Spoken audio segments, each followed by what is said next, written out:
Kanzwa kakambo kanonzi saizi yakanaka rega ndimbovhura hapo nekuti andoanzovhura hapo kakainini taranodza he owns a recording studio saka ndokwaari kurova production dzese ikokoko ndokwaari kubika manzi vachirekodha vaimbi veZimbabwe saka he does his own recording mastering nemixing zvese ipapo makanzwa kakambo kanonzi saizi yakanaka kana une chauri kumanikidzira zvekuti chikuramba nekuti achiziva ipapo usapfeke boots 8 uchipfeka 9 kana 10 unoita konzi kambo karubva paalbum rakanzi size yacho rine 8 tracks tangoti aiwa kamudharadhara nodza ribva raperekedza madhamu azvingaitika kuti madhamu afambe vega makadiko muri kuti bata uri pachirongo kuchi pasina nyuchi namafaro wemafaro saka mafaro chete kuzunzirana bhegi renyuchi andichenjera kurumwa nemagwa usina kudena vakomana ime saiti muri yeZimbabwe zvirikuitika panapa ka ndezvekuti next week ndiri kupinda paPretoria pane chikomana chinonzi Remember Mahafu chinofamba nechikwata chinonzi Orchestra Mataga ndo chandiringiri nacho next week. Following week yacho yepaseri ichi chikomana ichi Mataga chiri paPretoria paseri yachona iyo ndinenge ndiri muWarren Park ndiri kubatana naTendai Chimombe. Tendai Chimombe is the eldest daughter wamukoma wa the late legendary Jimmy James Chimombe. Ndiye uri kuita resuscitate kana kuti revive chikwata chamudhara chipendi saka ndinenge ndinaye pasondo racho repasera apo.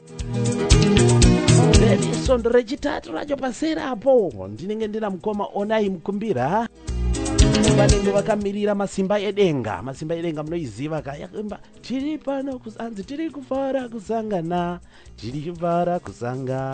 saka ndinenge ndinavo kuseri kusaka the next 3 weeks ekaka gadzirira appointment kana uchinge uchimbofara kumwe ka panguva iyoyo kaichichizwa kuti kana uri uchifarira hako kunzwa nhoroondo naurwadzi vaimbi veZimbabwe the next 3 weeks they're packed up.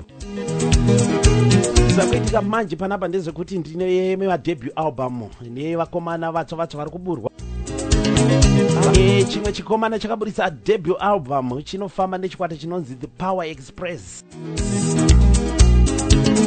Chikomana ichi chinonzi Lucky Kumene. This one I promise you kuti muchamunzwa panapa.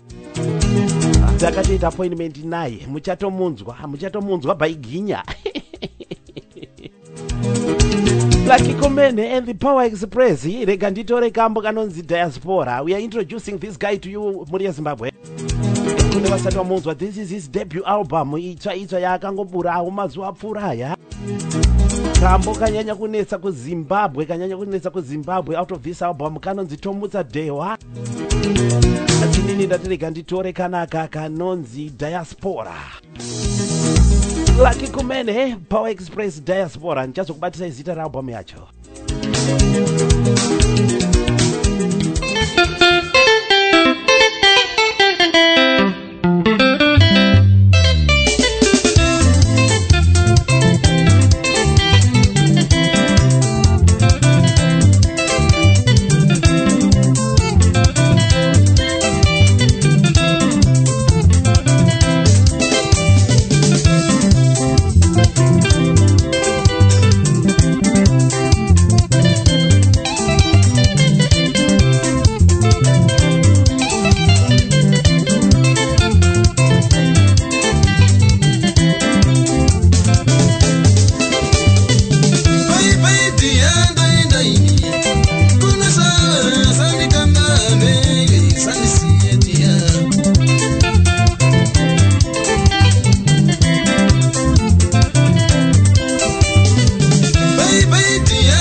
usandisiye